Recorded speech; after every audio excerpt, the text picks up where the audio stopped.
பொதுவெளியில் ஒரு ஆற்றாமையை வெளிப்படுத்துறதுன்னு இருக்குல்ல, இது அவ்வளோ சாதாரணமாக நம்ம கடந்து போயிட முடியாது. அப்போ எவ்வளவு தூரம் ஊண்டாயிருந்தாங்க, எவ்வளவு தூரம் அவங்களுக்குள்ள ஒரு பெயின் இருந்துச்சுன்னா இந்த விஷயத்தை பொதுவெளியில் வந்து பகிரங்கமாக அவங்க வந்து பேச முடியும். இப்போ என் பார்வையில் சுசித்ராவுடைய அந்த பேட்டியை நான் எப்படி பார்த்தேன் அப்படின்னா, அதில் வந்து அவங்க ரெண்டு முக்கியமான விஷயத்த சொல்லியிருக்காங்க. அந்தரங்கமாக பேசின விஷயத்தெல்லாம் ஒரு பக்கம் நம்ம வந்து ஒரு ஓரமாக வச்சுட்டு, அதில் மிக முக்கியமாக சொன்ன விஷயம் என்னென்னா, நான் நாடு முழுக்க சொல்கிறேன், பெரும்பாலான போதை வஸ்துக்கள் கஞ்சா உட்பட குஜராத் துறைமுகத்தில், குஜராத் வானூர்தி நிலையத்தில் கைப்பற்றப்பட்ட மாதிரி வேறு எந்த நாட்டில் வேறு எங்கேயும் கைப்பற்றப்படலை. இங்கே வந்து சின்ன பசங்க வரைக்கும் வந்து கஞ்சா பயன்படுத்துகிறாங்க. கஞ்சா போதை வஸ்துன்றது ரொம்ப சர்வசாதாரணமாக மாறி போச்சு. எல்லா இடங்களிலும் புழக்கத்தில் இருக்குது, இல்லைன்னு யாருமே மறுக்க முடியாது. காவல்துறை அதை வந்து மறுக்குதானே? மறுக்காது. ஒரு கொலை நடந்துருச்சு, என்ன சார் சின்ன பசங்களா இருக்காங்க, இன்னும் அவங்க வந்து டீனேஜ் கூட கிடையாது, இந்த பசங்களா சார் பண்ணிட்டாங்க அப்படின்னு ஒரு விஷயங்கள் பேசும்போது அவர் சொல்ற விஷயம் என்னன்னா, ரொம்ப அதிர்ச்சி ஊட்டக்கூடிய தகவலா இருக்கு. முழுக்க முழுக்க கடிவாளம் கட்ட குதிரை மாதிரி அவனுடைய செய்கை இருக்கும். கரெக்டா போய் சொல்ல வேண்டிய விஷயத்தை செஞ்சுட்டு தான் இந்த தவறை செய்திருக்கிறோம், இந்த படுபாதக செயலை செஞ்சிருக்கோம்னு அவனுக்கு தெரிய கூட தெரியாது. 2 நாட்கள் 48 மணி நேரம் இல்லைன்னா அதற்கும் தாண்டி 3 நாட்களுக்கு பிறகுதான் அவனுக்கு சுய நினைவுக்கே வரும். அப்ப எவ்வளவு கொடூரமான ஒரு விஷயத்தை நாம கடந்து போயிட்டு இருக்கோம்னா, இதற்கு கண்டிப்பாக நடவடிக்கை எடுக்க வேண்டிய இடத்துல இருக்கிற அரசுகள் வேடிக்கை பார்க்கத்தான டவுட் இருக்கு. இப்ப இவங்க சர்வசாதாரணமா சுசித்ரா சொல்லல, ஒரு வார்த்தையை சொல்றாங்க, கமலஹாசனுடைய பார்ட்டிகள்ல ஒயிட் லைனர் சர்வசாதாரணம், வெள்ளித்தட்டுல கொண்டு வந்து கொடுப்பாங்க சார். இதெல்லாம் போற போக்கில் பொத்தாம் பொதுவா சொல்ல முடியாது. ஏன்னா அந்த நபர் பேரை குறித்து நான் பேசுறதுக்கு எனக்கு ஒன்றும் பயம் இல்லை.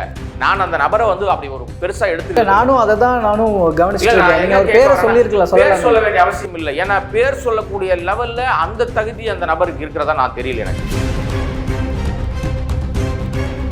நாங்க வந்து என்ன காமிச்சா உனக்கு என்ன, உனக்கே வலிக்குது, நான் ஜேர்னலிஸ்ட், நான் திருத்த வந்திருக்கேன், நீ திருத்தவே வர வேண்டாம், என்ன திருத்திட்டேன்னு சொல்லுன்றாங்க. பதில் இல்லையே. பர்சனலா பேசுவதற்கு உனக்கு யார் அதிகாரம் கொடுத்தான்னு கேட்ட கேள்விக்கு பதில் இருக்காது. நான் செய்தியாளர், எனக்கு கிடைக்கிற தகவலை சொல்றேன், பேப்பர்ல வந்ததை சொல்றேன், பேட்டியில வந்ததை சொல்றேன். நாட்டில் பேச வேண்டிய பிரச்சனை நிறைய இருக்கு சார், அதை பத்தி நம்ம எங்கேயாவது பேசுறோமா? இதை சொல்லிட்டாங்க. இதுல கூட சுசித்ரா விஷயத்துல கூட பர்சனல் நான் பேச மாட்டேன்னு சொன்னது ரீசன் என்னன்னா, இதனால இந்த சமூகத்துக்கு ஒன்றும் கிடையாது. ஆனால் அங்கேயும் ஒரு பிரச்சனை இருக்கு. என்னன்னா, வெறும் திரையுலகத்தில் மட்டும் பார்ட்டி நடக்குதுன்னு நினைக்கிறீங்களா? அப்படிலாம் கிடையாதுங்க. பிரபலமாக இருக்கிற எல்லா இடங்களும் நடக்குது. பெரிய பண முதலாளிகள், தொழிலதிபர்கள் மத்தியிலும் இந்த பார்ட்டிகள் நடக்குது. அங்கேயும் இந்த கல்ச்சர் ஜாஸ்தி ஆயிடுச்சு. எல்லா நட்சத்திர ஹோட்டல்கள்லையும் நீங்கள் வந்து காவல்துறை திடீர் ரைடு நடத்தினா பல பேர் பிடிக்க முடியும். ஆனால் பிடிப்பாங்களா?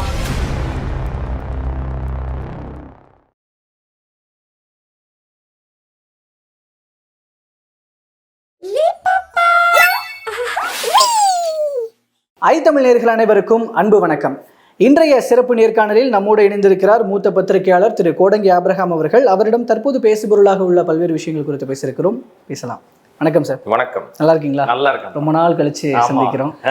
முதலாவதாக ரொம்ப இங்கே தமிழ் சினிமா வட்டாரத்தில் இன்னும் சொல்லப்போனால் கொஞ்சம் அரசியலும், அதில் அரசியல் வட்டாரங்களும் அப்படியே சம்மந்தப்படுது, போதைப்பொருள் விவகாரங்கள் இதெல்லாம் இருக்கிறதுனால.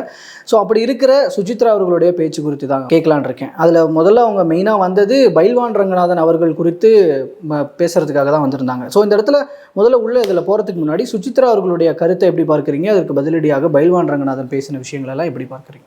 இதில் வந்து நம்ம தனிப்பட்ட வாழ்க்கை குறித்து நான் எப்பவுமே பேசுறதில்லை. யாருடைய தனிப்பட்ட வாழ்க்கை, அவங்க தப்பாகவே பேசியிருந்தாலும், தப்பாகவே வாழ்க்கையை நடத்திக்கிட்டு இருந்தாலும், வாயை விற்று அவங்க வந்து வருமானம் பார்த்துக்கிட்டு இருந்தாலும் அது எனக்கு அவசியம் இல்லை. அதனால் இந்த சமூகத்துக்கு எந்த பலனும் இல்லை. ரெண்டாவது, ஒருத்தருடைய தனிப்பட்ட வாழ்க்கையை பேசுவதற்கு இங்கே யாருக்கும் ரைட்ஸே கிடையாது. அதை நான் வந்து முதலே சொல்லிடுறேன். அப்போ நீங்கள் இந்த சுசித்ரா, அவங்க ஒரு பாடகி, அவங்க ஆக்சுவலாக வந்து அவங்க ஒரு ஜேர்னலிஸ்ட், அவங்க வந்து ஒரு பிரபலமான ஒரு பத்திரிகையில் வேலை பார்த்தவங்க, அப்புறம் ரேடியோ ஜாக்கியாக இருந்தவங்க, பாடகி ப்ளஸ் நடிகை, பல முகங்கள் அவங்களுக்கு இருக்குது. அவங்க பேசின அந்த விஷயங்கள் அனைத்திலுமே எவ்வளோ வலி இருக்குது அப்படின்றது பார்க்கணும். அவங்க யாரை குறிப்பிட்டு சொல்லியிருக்காங்க, யார் மேலே சார்ஜ் பண்ணியிருக்காங்க, என்ன பண்ணியிருக்காங்கலாம் செகண்டரி. அவங்க அவ்வளோ வலியோட இப்போ ஒரு பொதுவெளியில் ஒரு ஆற்றாமையை வெளிப்படுத்துறதுன்னு இருக்குல்ல, இது அவ்வளோ சாதாரணமாக நம்ம கடந்து போயிட முடியாது. அப்போ எவ்வளவு தூரம் ஊண்டாயிருந்தாங்க, எவ்வளவு தூரம் அவங்களுக்குள்ள ஒரு பெயின் இருந்துச்சுன்னா இந்த விஷயத்தை பொதுவெளியில் வந்து பகிரங்கமாக அவங்க வந்து பேச முடியும். இப்போ அவங்களை எல்லாரும் என்ன சொல்கிறாங்கன்னா, மனநிலை அவங்களுக்கு சரி இருக்கா இல்லையா செக் பண்ணணும். அவங்க வந்து இப்படி தப்பாக சொல்கிறாங்க, ரொம்ப நாளுக்கு அப்புறம் திரும்பி ஏன் வந்து இப்போ மறுபடியும் இதை கிளறி விடுறாங்க அப்படின்னு நிறைய கருத்துக்கள் ஆளாளுக்கு அவங்கவுங்க கோணத்தில் பயங்கரமாக புலனாய்வு புலிகள்லாம் நிறைய பேசிகிட்டு இருப்பாங்கல்ல, அது மாதிரி நிறைய ஏதோ பண்ணிகிட்டு இருக்காங்க. நம்ம நோக்கம், நம்ம பார்வையில், இப்போ என் பார்வையில் சுசித்ராவுடைய அந்த பேட்டியை நான் எப்படி பார்த்தேன் அப்படின்னா, அதில் வந்து அவங்க 2 முக்கியமான விஷயத்த சொல்லியிருக்காங்க. அந்தரங்கமாக பேசின விஷயத்தெல்லாம் ஒரு பக்கம் நம்ம வந்து ஒரு ஓரமாக வச்சுட்டு, அதில் மிக முக்கியமாக சொன்ன விஷயம் என்னென்னா, இங்கே வந்து அந்த ஒயிட் லைனர் கல்ச்சர் அப்படின்னு ஒன்று சொல்கிறாங்க. அதுக்கு முன்னாடியே ஒரு சேனலில் அது என்ன ஒயிட் லைனர்னு வெளிப்படையாக சொல்லிட்டாங்க. கொக்கைன் அப்படின்ற ஒரு விஷயத்த அவங்க வெளிப்படையாகவே பேசிட்டாங்க. இங்கே நம்ம வந்து அதுலேருந்து எடுத்துக்கிட்டு இந்த இடத்துல குறிப்பிட வேண்டிய விஷயம் என்னென்னா, அந்த ஒயிட் லைனர்னு சொல்லக்கூடிய அந்த போதை வஸ்து இங்கே தயாரிக்கிற பொருள் இல்லை, இங்கே உருவாக்குற பொருள் இல்லை, அது எங்கிருந்தோ எடுத்து வரப்படுது. இப்போ எங்கிருந்தோ எடுத்து வரப்படுதுன்னா நம்ம நாட்டில் வந்து அது வந்து தயாரிப்புல இல்லை, வெளிநாட்டிலேருந்து தான் அது வருது. அது வெளிநாட்டு வஸ்து, போதை வஸ்து. அங்கேருந்து வரணும்னா 2 விதமாக தான் வர முடியும். ஒன்று வான் மார்க்கமாக வரணும், இல்லைன்னா கடல் மார்க்கமாக தான் வரணும். இந்த 2மே ஒன்றிய அரசினுடைய கட்டுப்பாட்டில் தான் இருக்குது.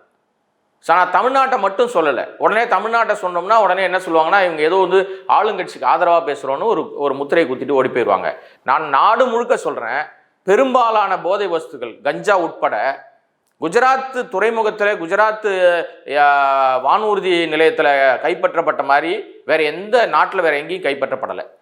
கிட்டத்தட்ட 5 லட்சம் கோடிக்கான போதைப் பொருட்கள் கைப்பற்றப்பட்டதாக தரவுகள் சொல்லுது. ஆனால் அந்த பொருட்கள்லாம் மீண்டும் அழிக்கப்பட்டுச்சா, என்ன ஆச்சு, யார் அதெல்லாம் கொண்டு வந்தா, எங்கிருந்து வந்தது, எந்த நாட்டிலேருந்து வந்துச்சு, எந்த தரவுகளும் கிடையாது. அதோ அவ்வளோதான், ஒரு செய்தியாக வரும், அதுக்கப்புறம் கிடப்பில் போயிடும். அது குஜராத் இப்போ யார் கட்டுப்பாட்டில் இருக்குது? துறைமுகம் யார் கட்டுப்பாட்டில் இருக்குது? வானூர்தி நிலையம் யார் கட்டுப்பாட்டில் இருக்குது? ஒன்றிய அரசுடைய கட்டுப்பாட்டில். ஆனால் அவர்கள் தான் சொல்லுவாங்க இது முழுக்க முழுக்க தவறான ஒரு விஷயம்னு பண்ணுவாங்க. என்னடா சுசித்ரா மேட்டர் பேச போய் வேற எங்கேயோ போகுதுன்னு நினைக்க வேண்டாம். இதனுடைய அடிநாதம் எங்கே இருக்குன்னு நம்ம வந்து பார்த்தோம்னா, முழுக்க முழுக்க இதனுடைய அனைத்து சட்ட விதிகளும் மீறப்படுற இடமா இருக்கிற ஒரு விஷயத்தில் அரசாங்கம், அது மாநில அரசாங்கமும் சரி அதுக்கு பொறுப்பேற்றுக்கணும், ஒன்றிய அரசாங்கம் பொறுப்பேற்றுக்கணும். 2 பேருக்குமே பொறுப்பு இருக்குது. ஆனால் தார்மீக அடிப்படையில் அதிகப்படியான பொறுப்பு வந்து நீங்கள் ஒன்றிய அரசாங்கத்துக்கு தான் கொடுக்கணும். இங்கே வந்து சின்ன பசங்க வரைக்கும் வந்து கஞ்சா பயன்படுத்துகிறாங்க. கஞ்சா போதை வஸ்துன்றது ரொம்ப சர்வசாதாரணமாக மாறி போச்சு. எல்லா இடங்களிலும் புழக்கத்தில் இருக்குது, இல்லைன்னு யாருமே மறுக்க முடியாது. காவல்துறை அதை வந்து மறுக்குதானே? மறுக்காது, தெரியும். ஆனால் அங்கொன்று இங்கொன்றுமா வழக்குகள் பதியப்பட்டே தான் இருக்குது. இன்னைக்கு நிறைய மரணங்களில், நிறைய படுகொலைகளில், நிறைய சண்டைகளில், நிறைய பிரச்சனைகளில் அவர்கள் பயன்படுத்துகிற விஷயம் வந்து கஞ்சாவை. நான் ஒரு போலீஸ் ஆஃபீஸர்கிட்ட பேசிக்கிட்டு இருந்தேன். நான் என்னுடைய நண்பர் ஒருத்தர் அவர்கிட்ட பேசிட்டு இருக்கும்போது சொன்னார், ஒரு கொலை நடந்துருச்சு. என்ன சார், சின்ன பசங்களாக இருக்காங்க, இன்னும் அவங்க வந்து டீனேஜ் கூட கிடையாது, இந்த பசங்களா சார் பண்ணிட்டாங்க அப்படின்னு ஒரு விஷயங்கள் பேசும்போது அவர் சொல்கிற விஷயம் என்னென்னா, ரொம்ப அதிர்ச்சி ஊட்டக்கூடிய தகவலாக இருக்குது. ஏதாவது ஒரு குற்றச்செயலில் ஈடுபடணும்னா மைனர் பசங்களை வச்சுக்கிட்டு அவங்க மூலமாக குற்றச்செயலில் ஈடுபடுத்துறதுக்கு ஒரு கும்பல் தயாராகிட்டு இருக்கு. அவர்களுக்கு இன்னார நீ இது பண்ணு அப்படின்னு சொல்லி அவனுக்கு முதல்ல போதை வஸ்துவை கொடுத்து அவனை கம்ப்ளீட் வேற எந்த சிந்தனையும் அவனுக்குள்ள இல்லாத அளவுக்கு சிந்தனையை மழுங்கடிச்சு இதை நீ பண்ணு, இதை பண்ணு அப்படின்னு சொல்லி அவனுக்கு கம்ப்ளீட்டாக ட்ரெயின் பண்ணி முழுக்க முழுக்க கடிவாளம் கட்ட குதிரை மாதிரி அவனுடைய செய்கை இருக்கும். கரெக்டாக போய் அவன் சொல்ல வேண்டிய விஷயத்தை செஞ்சுட்டு தான் இந்த தவறை செய்திருக்கிறோம், இந்த படுபாதக செயலை செஞ்சிருக்கோம்னு அவனுக்கு தெரிய கூட தெரியாது. 2 நாட்கள் 48 மணி நேரம் இல்லைன்னா அதற்கும் தாண்டி 3 நாட்களுக்கு பிறகுதான் அவனுக்கு சுய நினைவுக்கே வரும். அந்த அளவுக்கு இந்த போதை வஸ்துக்கள் அவனை வந்து அவனுடைய மூளையை மழுங்கடிச்சு நிறைய விஷயம் பண்ணுது. அப்ப எவ்வளவு கொடூரமான ஒரு விஷயத்தை நாம கடந்து போயிட்டு இருக்கோம்னா, இதற்கு கண்டிப்பாக நடவடிக்கை எடுக்க வேண்டிய இடத்துல இருக்கிற அரசுகள் வேடிக்கை பார்க்குதான டவுட் இருக்கு. இப்ப இவங்க சர்வசாதாரணமா சுசித்ரா சொல்லல, அவங்க ஒரு செலிபிரிட்டி, ஒரு பிரபலம், அவங்க ஒரு குற்றச்சாட்டை வைக்கிறாங்க. அந்த குற்றச்சாட்டுல உண்மை இருக்கா இல்லையா அவங்க உடனே நான் அரெஸ்ட் பண்ண சொல்லலை. இப்ப அவங்க சொன்னாங்க இல்லைங்களா, அவங்க என்ன சொல்றாங்க, நாமெல்லாம் மதிக்கத்தக்க தலைவரா, ஒரு பெரிய ஒரு ஆளுமையா, ஒரு அரசியல் கட்சிக்கும் தலைவரா இருக்காரு, சினிமாவில் மிகப்பெரிய லெஜெண்டா இருக்காரு. நான் யாரை சொல்றேன்னா உலகநாயகன் கமலஹாசன். ஒரு வார்த்தையை சொல்றாங்க, கமலஹாசனுடைய பார்ட்டிகள்ல ஒயிட் லைனர் சர்வசாதாரணம், வெள்ளித்தட்டில் கொண்டு வந்து கொடுப்பாங்க சார். இதெல்லாம் போற போக்கில் பொத்தாம் பொதுவா சொல்ல முடியாதுங்க. அப்படி நடந்திருந்தாதான் சொல்லவே முடியும். எனக்கு வந்து அதுல உண்மை தெரியவில்லை, நடந்திருந்தா நடக்கலையான்னு எனக்கு தெரியல. ஏன்னா நான் சொன்னது நான் இல்லை, அவங்க சொல்றாங்க இல்லையா. இந்த நடக்காம ஒரு தகவலை அவங்க சொல்றாங்கன்னா உடனடியாக கமலஹாசன் தரப்பில் இருந்து ஒரு அரசியல் கட்சியில் இருக்காரு, ஒரு பொறுப்புல இருக்காரு. அப்ப அவர் நாடறிஞ்சவர், உலகறிஞ்சவர். அவர் உடனடியாக சட்ட ரீதியாக அந்த அம்மையார் மீது, இந்த சுசித்ரா மீது நடவடிக்கை எடுக்கணும், வழக்கு தொடுக்கணும். இது வரைக்கும் யாரும் எந்த வாயும் திறக்கல. அதோடு இல்லாம இதெல்லாம் அங்க சர்வசாதாரணம், இதெல்லாம் அங்கே ரொம்ப ரொம்ப சர்வசாதாரணம் அப்படின்னு ஒரு வார்த்தை சாதாரணமாக ஏதோ டீ கடையில் டீ குடிக்க போகிறோம் நம்ம, எனக்கு வந்து டீ வாங்கி கொடுத்தாங்க, இல்லை நான் அந்த கடையில் பிடிக்கல இன்னொரு கடையில் டீ வாங்கினேன், ஸோ இந்த ஹோட்டலில் சாப்பிட்டேன் நல்லா இல்லை இன்னொரு ஹோட்டலுக்கு போனேன்னு சொல்கிற மாதிரி ரொம்ப சர்வசாதாரணம். இந்த இடத்துல பார்ட்டி நடக்குங்க, அது இல்லைன்னா இன்னொரு இடத்துக்கு பார்ட்டி போவாங்க, விடிய விடிய பார்ட்டி நடக்கும், அது இரவு நேரங்களில் தான் இவங்களுடைய எல்லா லீலைகள் நடக்கும், வீட்டு முன்னாடி டான்ஸ் ஆடுவாங்க, இவங்க விளையாட்டாக பார்ட்டிகளில் பயன்படுத்துகிற கேமிங் பற்றி பேசுகிறாங்க. பிராங்க் கல்ச்சர்னு ஒரு விஷயம் அதுதான் சொல்ல வராங்க, கேமிங் கல்ச்சரை கொண்டு வராங்க பிராங்க் கல்ச்சர்னு. அது ஆபாசமான கல்ச்சராக சொல்கிறாங்க. ஆடைகள் இல்லாம ஆடை குறைந்த ஆடையை வச்சுக்கிட்டு இது என்னென்னமோ அவங்க வந்து பேசுறாங்க.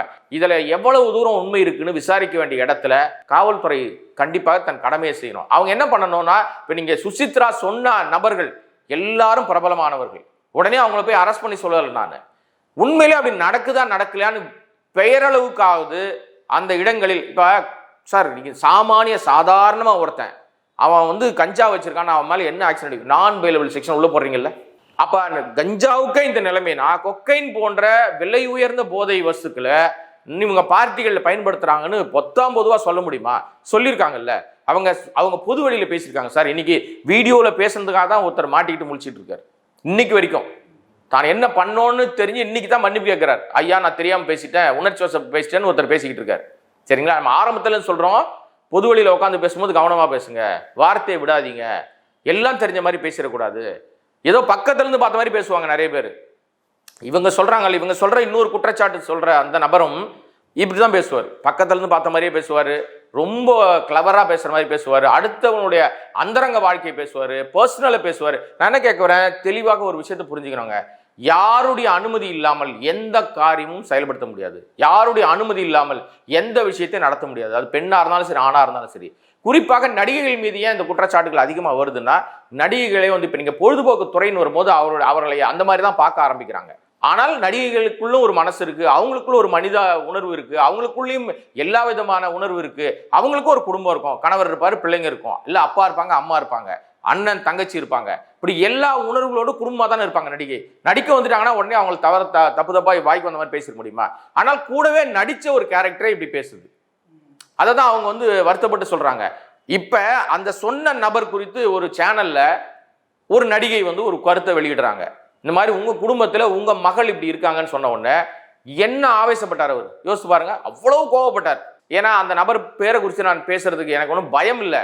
நான் அந்த நபரை வந்து அப்படி ஒரு பெருசா எடுத்து நானும் அதை தான் கவனிச்சிருக்கேன். சொல்ல வேண்டிய அவசியம் இல்லை. ஏன்னா பேர் சொல்லக்கூடிய லெவல்ல அந்த தகுதி அந்த நபருக்கு இருக்கிறதா நான் தெரியல எனக்கு. இதுவரைக்கும் அவரால் இந்த சமூகத்துக்கு ஏதாவது ஒரு நல்லதுன்னு சொல்லுங்க.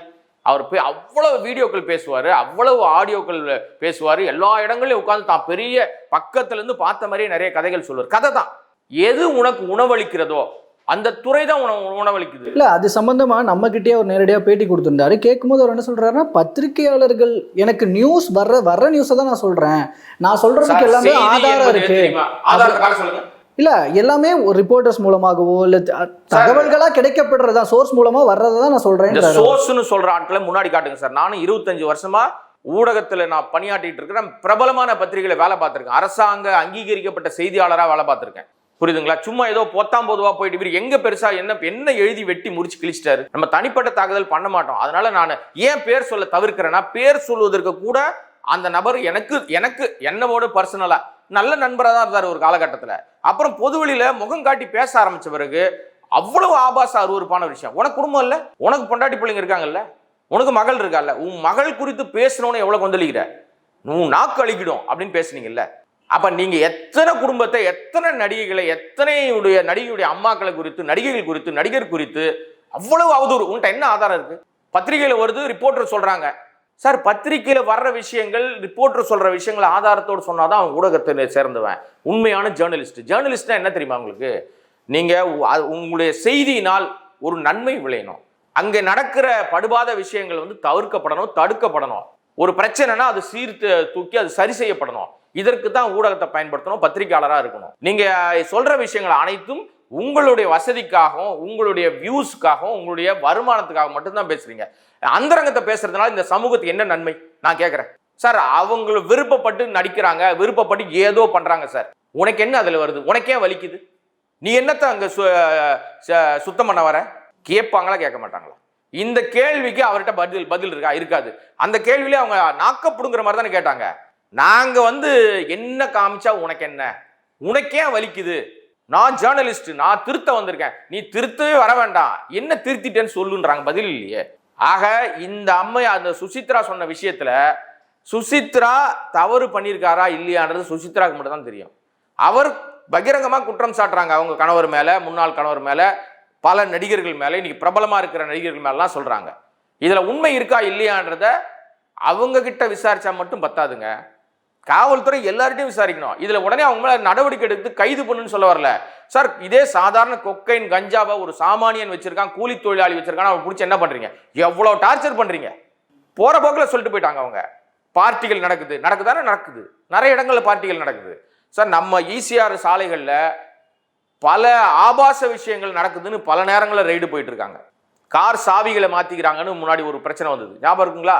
கண்ணாடி பவுல்ல கார் சாவிகளை மாத்திக்கிட்டு மனைவிகளை மாத்திக்கிற கல்ச்சர் ஒன்று உருவாச்சு அப்படின்னு வாட்ஸ்அப் குழுக்கள்ல பல்வேறு ஆபாச விஷயங்கள் போயிட்டு இருக்குன்னு சொல்லிட்டு, இதெல்லாம் நம்மளுடைய கல்ச்சரா மீறுதுன்னு நடவடிக்கை எடுக்கிறீங்கல்ல, இதுவும் அப்படிப்பட்ட விஷயம்தான். அப்ப இதுக்கு சொல்லி ஒரு வாரத்துக்கு மேலாகுது, இது வரைக்கும் எந்த விதமான கண்டனம் சார் நடக்கவே இல்லைன்னு வச்சுங்களேன். இப்ப அப்படி அவங்க சொன்ன குற்றச்சாட்டுல எல்லாம் பொய், இவர் மட்டும்தான் நேர்மையாளர், இவர் தான் ரொம்ப அப்படியே இந்த சமூகத்தை திருத்த வந்த மனுஷன்னு வச்சுங்களேன். அவங்க சொல்லியிருக்காங்களா, வழக்கு போட சொல்லுங்க. அதுக்கு இவரு இப்போ அதுல சம்பந்தப்பட்டவங்கள இவர் தான் கண்டனம் தெரிவிச்சிருக்காரு. இப்ப நம்ம பேட்டில நான் புகார் கொடுக்க போறேன் அப்படிதான் சொல்றாரு. பேசக்கூடாது, போய் கொடுக்க சொல்லுங்க புகார் கொடுத்தாதான் இவர் லட்சணம் என்னன்னு வெளியே தெரியும் சார். இப்போ ஒருத்தர் நான் ரொம்ப நேர்மையாளர்னு பேசிக்கிட்டு இருந்தார், அவர் பேரையும் சொல்ல நான் விரும்பல, சரிங்களா? இன்னைக்கு அவர் எல்லாருக்கும் தெரியும் யாருன்னா, திருச்சி சிறைக்கும் கோவை சிறைக்கும் போயிட்டு இருக்காரு ஒருத்தர், இதே மாதிரி தான் பேசிக்கிட்டு இருந்தார். ஊர்ல இருக்கிற எல்லாம் எனக்கு தெரியும், அவெல்லாம் யோகியமான லெவலில் பேசிக்கிட்டு இருந்தாரு. இன்னைக்கு என்ன ஆச்சு? ஒரு புகார், ஒரு வார்த்தை, ஒட்டுமொத்த காவல்துறை அசிங்கமா பேசின உடனே உன்னை வச்சு செஞ்சுக்கிட்டு இருக்காங்களா? எத்தனை வழக்குகள் புதுசா வந்துகிட்டே இருக்கா? இதுல உண்மைத்தன்மை இருக்கா இல்லையானது ரெண்டாவது விஷயம் சார். பேசியதற்காக தண்டனை கண்டிப்பாக அனுபவிச்சுதான் ஆகணும். நீங்க பொது வழியில பேசும்போது கண்ணியமா பேசணும். உனக்கு ஒரு குடும்பம் இருக்கு, உனக்கு ஒரு குடும்பம் இருக்கும், அவங்களை சார்ந்தவர்கள் இருப்பாங்க, அவர்களை சார்ந்தவர்கள் இருப்பாங்க. ஒரு பொது இடத்துக்கு நீங்க போறீங்கன்னா உங்களை சுத்தி பார்ப்பாங்க. அப்ப கண்ணியம் அப்படின்றது எவ்வளவு முக்கியம். அது சாதாரண ஒரு மனுஷனுக்கு அந்த கண்ணியம் தேவைன்னா, ஒரு உயர் பதவியில் இருக்கிறவங்களை பத்தி பேசும்போது எவ்வளவு கவனம் இருக்கணும். இதே நிலை தான் எல்லாருக்குமே. அதனாலதான் சொல்ல வரேன், நீங்க புகார் கொடுத்து பாருங்க. இவர் சொல்றாரு, வாயிலேயே பேசுறாருல, சுசித்ரா குறித்து சொன்ன அந்த நபர், அவர் புகார் கொடுத்தாருன்னா தான் இவர் யாருன்னு உலகத்துக்கு தெரிய வரும். பல புகார்கள் அவர் மேல வரும். ஏன்னா இவர் பேசின பேச்சு அப்படி கொஞ்சமா நெஞ்சமா இன்னைக்கும் பேசிக்கிட்டு இருக்காரு. அதை கூட தனக்கு விளம்பரமாக பயன்படுத்திக்கிட்டு இருக்காரு. ஒரு தனியார் சேனல்ல ஒரு குறிப்பிட்ட நடிகை சொன்ன வார்த்தையை, என் குடும்பத்தை பத்தி பேசணும், நாக்களிக்கணும்னு பேசின விஷயத்தை கூட பிராபகண்டா பண்ணி அவர் இன்னும் பல சேனல்கள நான் யார் தெரியுமான்னு பேசிக்கிட்டு இருக்காரு. இதை விட அசிங்கம் வேற எதுவும் கிடையாதுங்க.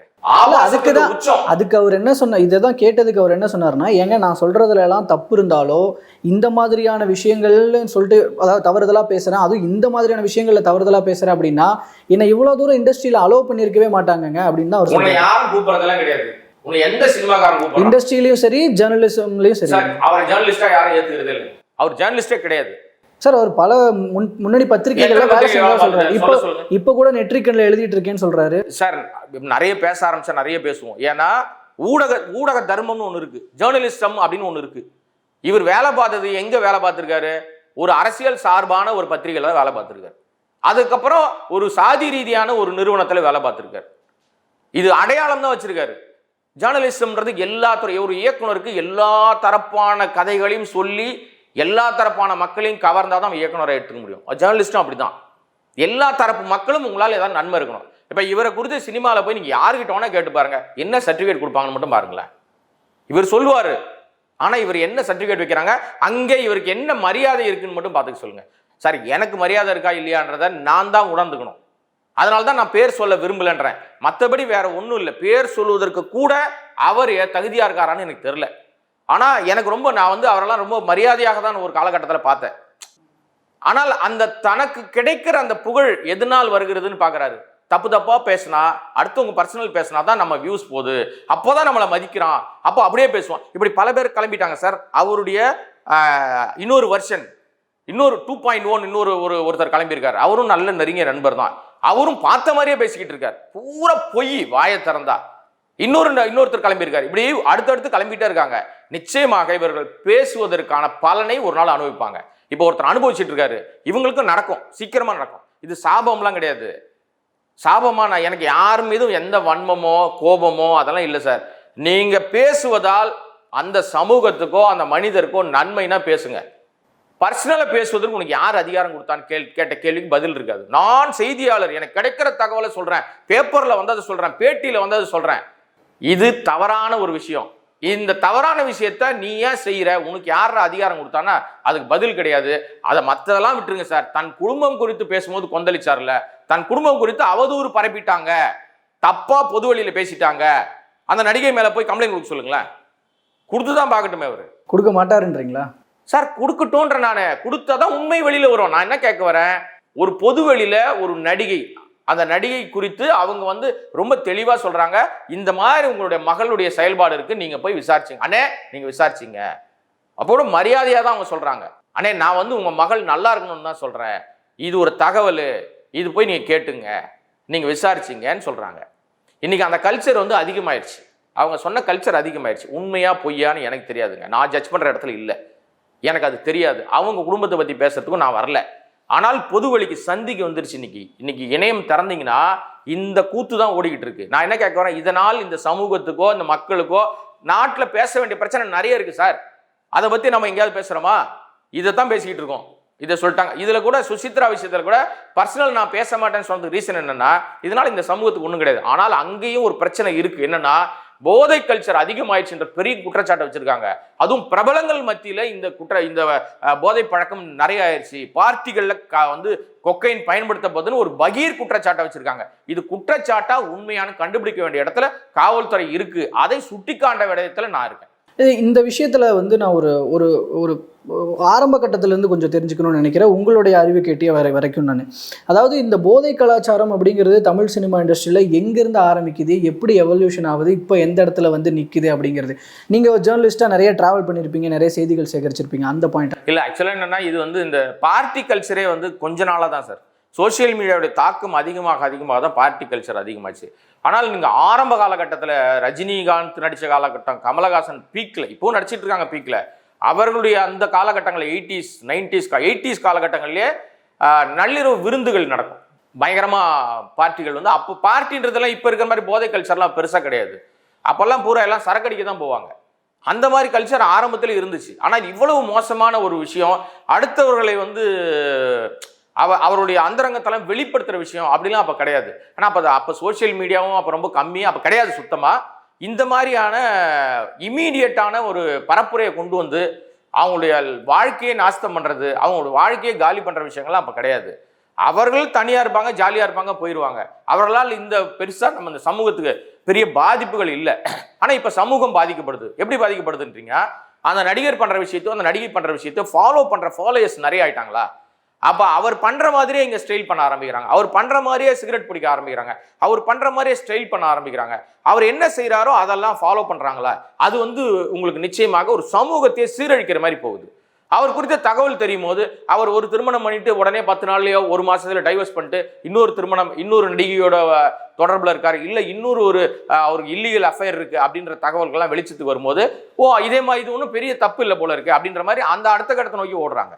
இதெல்லாம் தவறான ஒரு புரிதல். அப்படி கிடையாது. ஏன்னா வெளிநாடுகள்ல இருக்கிறவங்களே நம்முடைய கல்ச்சரை தேடி வராங்க சார். பல நாடுகள்லேருந்து இங்கே வந்து தமிழ் கல்ச்சரில் கல்யாணம் பண்ணிக்கணும்னு ஆசைப்படுறவங்க இப்போ சமீபத்தில் கூட நிறைய திருமணங்கள் நம்ம பார்க்குறோம். அப்போ அந்த அளவுக்கு கல்ச்சருக்கு முக்கியத்துவம் கொடுத்து, மொழிக்கும் நம்முடைய சமூகத்துக்கும் கலாச்சாரத்துக்கும் முக்கியத்துவம் கொடுக்குற தமிழ் மண்ணில் நம்ம இருந்துக்கிட்டு இங்கே தமிழ் மண் வந்தாரை வாழ வைக்குதுன்னு சொல்லிட்டு இங்கே இந்த கல்ச்சரே காலி பண்ணுற வேலையை செஞ்சுட்டு இருக்காங்கல்ல, அதை எப்படி ஏற்றுக்க முடியும்?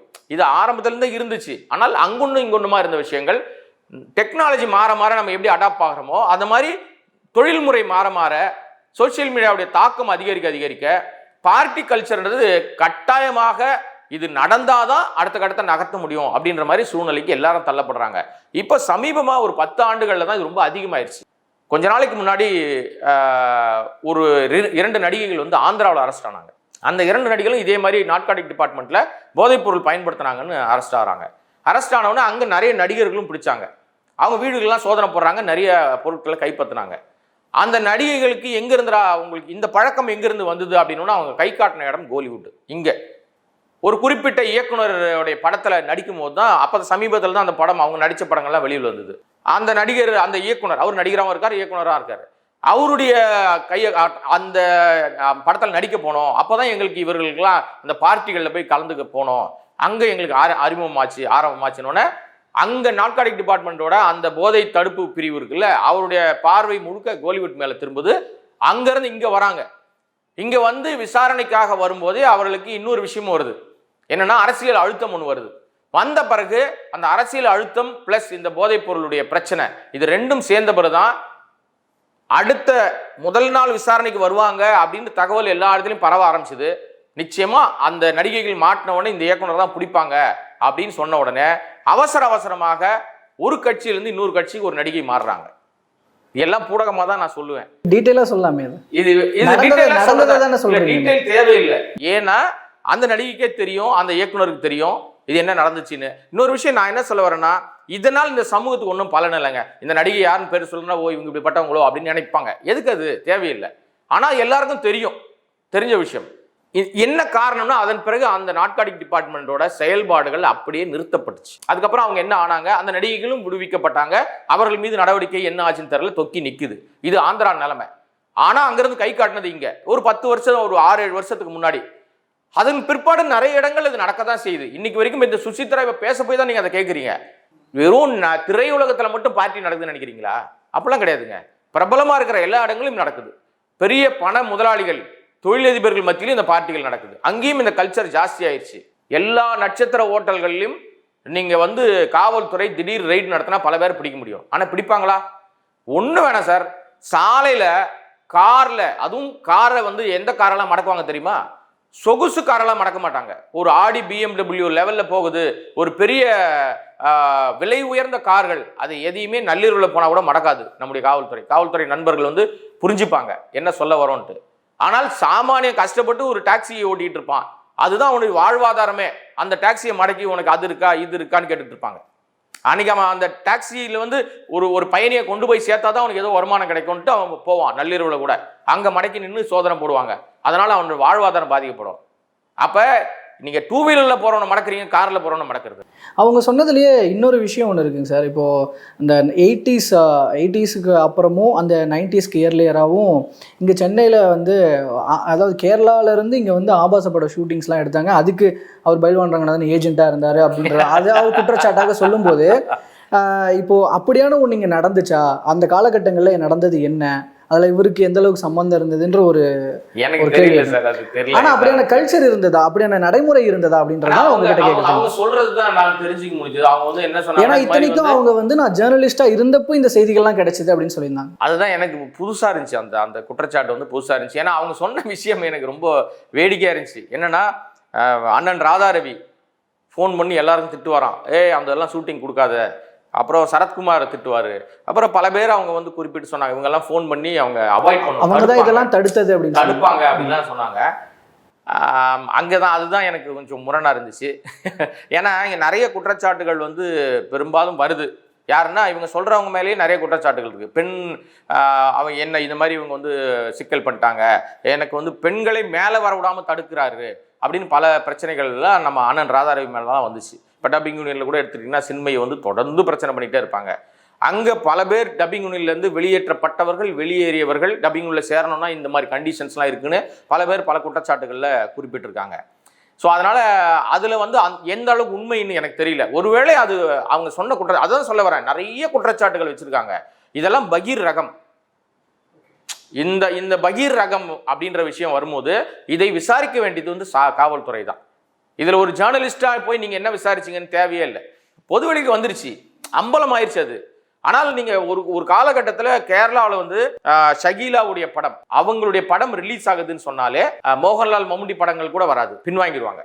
ஏன்னா அந்த அளவுக்கு அவங்களுக்கு பெரிய கிரேஸ் அங்கே இருந்துச்சு. அவங்க அந்த கிளாமராக நடித்த காலகட்டத்தில் பயங்கரமான ஒரு பெரிய கிரேஸ் அவங்களுக்கு இருந்தது. அவங்க சூப்பர் ஸ்டார்னு சொல்லிட்டு இருந்தாங்கல்ல, மோகன்லால் மம்முட்டியை மற்ற நபர்கள்லாம், அவங்க எல்லாருடைய படங்கள் வந்தாலும் பின்வாங்கிடுவாங்க. அந்த அளவுக்கு அவங்க செல்வாக்கா இருந்த காலகட்டம் இவர் சொல்ற அந்த காலகட்டம். அதனால அது எந்த அளவுக்கு அது உண்மை அப்படின்னு நமக்கு தெரியல. அந்த ப்ராசஸுக்கு நடுவுல தான் இவங்களுக்குள்ள ஒரு கிளாஷ் ஆச்சு. ஸோ ஒரு முன்விரோதம், ஒரு கோபம் இருக்கு அப்படிங்கிறதுலாம் கூட அவங்க பேட்டியில சொல்றாங்க. 2 பேருக்கும் நடுவில் ஷக்கீலா சொல்ல வரேன் இல்லைங்களா, இந்த 2 பேர் தான் அதுக்கு பொறுப்பு, பதில் சொல்ல வேண்டிய ஆட்கள். அது இவங்க சொல்றாங்க இந்த மாதிரி ஷூட்டிங் நடந்துச்சு, இவர் தான் அது ஏஜென்ட் அப்படின்னு சொன்னா அவர் போய் சட்ட ரீதியா காவல்துறையில போய் புகார் கொடுக்கலாம். என்னை வந்து அவதூறு பரப்பிட்டாங்க, என் வாழ்க்கையே நாசம் பண்ணிட்டாங்க, என் மீது கண்ணியத்தை இவங்க வந்து கண்ணிய குறைவாக இந்த அம்மா பேசிட்டாங்க அப்படின்னு சொல்லி சுசித்ரா மீது தாராளமாக அவர் போய் கம்ப்ளைண்ட் கொடுக்கலாம். இந்நேரம் கொடுத்துருக்கணும் ஆக்சுவலி. இப்போ என்னை குறித்து ஒரு பேசுறாருன்னு வச்சுங்களேன், நான் ஒரு வேளை அப்படி இல்லைன்னு வச்சுங்களேன், டக்குன்னு நான் போய் கம்ப்ளைண்ட் கொடுத்துருவேன், நீ என்னுடைய கண்ணியத்தை அவங்க குறைச்சிட்டாங்கன்னு சொல்லிட்டு. சார் என்கிட்ட மடியில் கனம் இல்லை சார், நான் ஏன் பயப்படணும்? இதே டைலாக் தான் சார் அவரும் சொன்னார். சார் டைலாக் பேசுறது பெருசு இல்லை, நான் சரியில்லாதவன் சொன்னா நான் உடனே போய் அதுக்கு சட்ட ரீதியா நடவடிக்கை எடுக்கணும். டயலாக் பேசல எல்லாரும் பேசலாம் சார், சினிமா பஞ்சு வசனம் மாதிரி பேசுற மாதிரி பேசிட்டு போயிடலாம், ஆனால் செயல்பாட்டுக்கு வரணும் இல்ல. இப்ப குற்றச்சாட்டு சொல்லி எவ்வளவு நாள் ஆகுது, எவ்வளவு பெரிய பகீர் குற்றச்சாட்டு, உங்களோட தொழிலே அவங்க வந்து கேவலப்படுத்திட்டாங்க, நீங்க யாருன்னு அடையாளப்படுத்துறாங்க. அப்ப நீங்க அந்த அடையாளம் எனக்கு இல்ல, நான் அந்த அடையாளத்துல இல்லைன்னு நீங்கன்னா மறுக்க வேண்டிய இடத்துல நீங்க இருக்கீங்களா? சும்மா இந்த மாதிரி ஊடகத்துல உட்காந்து மறுக்க கூடாது, சட்ட ரீதியா நடவடிக்கை எடுக்கணும். அதுதான் சரியான புரிதலுக்கு, சரியான ஒரு பாதைக்கு உங்களை கொண்டு போகும். நீங்க சொல்றீங்க சார் நான் கேட்ட கேள்விக்கு இப்படிதான் நீங்க சொல்ற மாதிரி தான் பதில் சொல்றாருன்னா இது வாதம் இல்லைல்ல. வாதம் பண்றதுக்கு நம்ம வந்திருக்கோம், தீர்வை நோக்கி தான் நீங்க போனோம். அப்ப நீங்க சரியான நபர்னு புரிஞ்சுப்பாங்கல்ல. இப்ப நான் இன்னைக்கு இப்ப அவர் வந்து புகார் கொடுத்தாருன்னா சரியான நபரா விசாரிச்சு ஆமா இல்ல அப்படின்னு புரிய வந்ததுன்னா அப்ப அவர் சரியான நபர்னா ஆமாங்க பரவாயில்ல பாருங்க நம்ம அன்னைக்கு சொன்னோம் பேசிட்டாருங்கன்னு அவர் பேர் சொல்லியே நான் பேசுவேன் சரியான நபர் அப்படின்னு. ஆனா சரியான நபரா இல்லையான்னு எனக்கு தெரியலையே, எனக்கு தெரியல. ஏன்னா அவங்க வந்து ஆமா நான் ஜேர்னலிஸ்டா இருக்கும் போது, ஏன்னா நான் வந்து சினிமா ஜேர்னலிஸ்டா மட்டும் இல்லை, நான் வந்து பொலிட்டிக்கல் அரசியல் செய்தியாளராக இருந்தேன், தனியார் மருத்துவமனைகளுக்கு தனி செய்தியாளராக இருந்தேன், இப்படின்னு நிறைய. ஏன்னா வந்து எல்லா துறைகள்லையும் கொஞ்சம் கொஞ்ச நாள் பார்த்துட்டு தான் வந்திருக்கேன். இவங்க எந்த காலகட்டத்தில் எந்த சூழ்நிலையில என்ன செய்தியாளராக இருந்தாங்க, அப்போ எப்போ இந்த தகவல் அவங்களுக்கு தெரிஞ்சதுன்றதெல்லாம் அவங்க போற வழியில பொத்தாம்புதுல இறக்கி விட்டு போயிருக்காங்க ஒரு விஷயங்களை.